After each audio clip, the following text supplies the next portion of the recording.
Ladies and gentlemen, good morning, good afternoon, good evening. My name is Data T, and you are watching my channel, The Good Guys.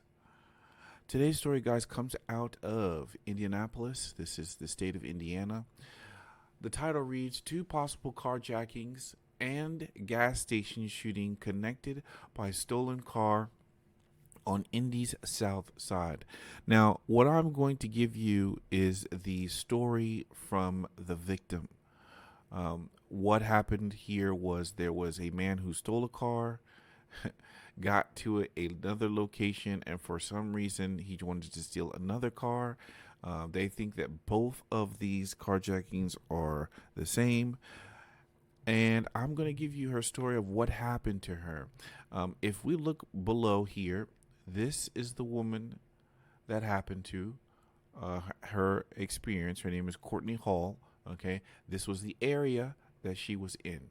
Okay, this pantry, somewhat 7-Eleven-ish area. But before we get into this, if you wouldn't mind leaving a like, leaving a comment, subscribing, and hit me on Twitter. If you guys have any questions, you can email me. All of that is in the description. Okay. Let us go to YouTube. It looks like it's going to show better there. Okay. Let's check it out. To get you back to that exclusive interview with 13 News from the woman who was injured during that attempted carjacking here in Indianapolis. She told our Rachel Krause about the frightening moments when her family ended up in the crossfire. It was scary. I just didn't ever think it would happen to me. Courtney Hall is at home recovering after being shot twice last night at a gas station on the south side. We're not showing Hall's face at her request. She says she and her kids had just picked up some food and had stopped by the Marathon gas station off Thompson Road at Harding Street to grab drinks. She pulled up, locked the car doors, and went inside. When I came back out, it was a man. He was knocking on my windows and like pulling my door handles and stuff, trying to get in the car. She says she walked up to the man, asking him to get away from the car with her 4 kids inside. He demanded a ride from her. She said no. He jumped on me and like we kind of like tussled a little bit. And then he, I guess he didn't think I was going to fight back, but I wasn't letting him in my car with my kids. Hall says that's when the would-be carjacker pulled out his gun, pointing it at her. Real scary. I don't know. I don't even know what I was thinking. Like, I just was like, something was just like, fight back. Don't let him in the car. Hall says a man then came out of the gas station, telling her attacker to get off, pulling a gun on the carjacker, killing him. Hall ended up. So let me stop it there, guys. So she was already in a vulnerable position. She stepped out, went to a store, got something for whoever, her children, herself. Okay, and when she came back, she was in a confrontation with a man. Ladies, we have said it. I think I've said it many, many times. You cannot fight a man. You cannot. Your go-to here is a firearm. Why she didn't have it, who knows? Okay. If she was in this situation, which she was, okay, why would she try to get in a tussle with this man? I understand her children are there. I guess the tactic here would be to give some much space as possible, pepper spray this joker. If he wouldn't get away from her kids, shoot him right there. That would be justifiable because he's trying to get in her car with her children. Absolutely not. And look at what happened to her. She got shot. She already said that she's gotten shot. It looks like multiple places. She will talk about that, but look at the result. What happened? A man stepped in. Somebody stepped in with a gun and shot this joker. Kudos to him. The Good Samaritan. Where would the world be if we didn't have these people who stepped in. And I remember a big, huge debate about would men step in to defend women. Okay, it was a huge debate in many different circles. Okay, and men are stepping away. Men are saying, you know what? No, we're not about to do this. Okay, but there are still men out there that will do this. Would I do this? In some cases, yes. Some cases, no. If you're a woman out there and you think you can fight a man and you have started that and you've you've kind of instigated it, I'm not going to help you. You're on your own.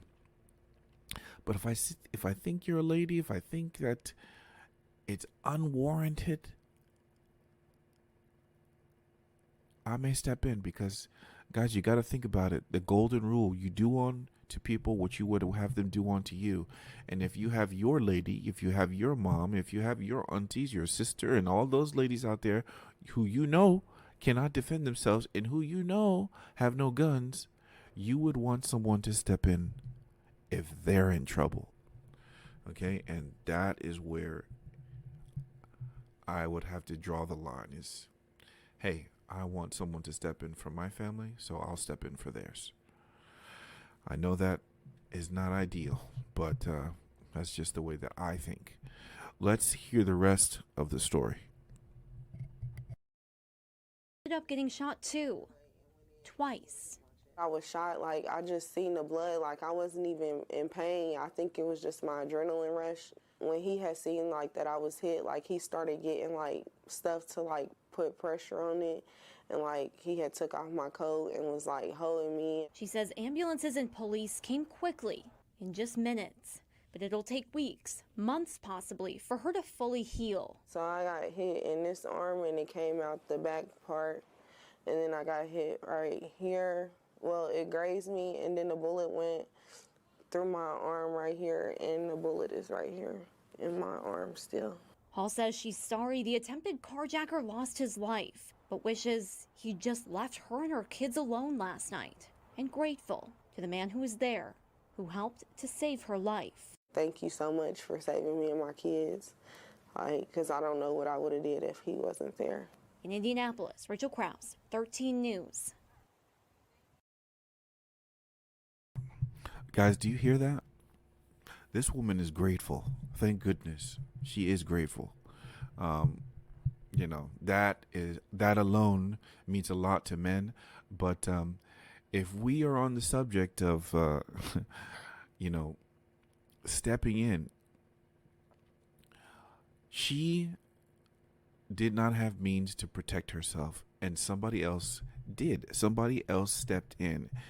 And with her having a bullet still in her arm, having her children having to see this, it's traumatic. But what other evidence do you need?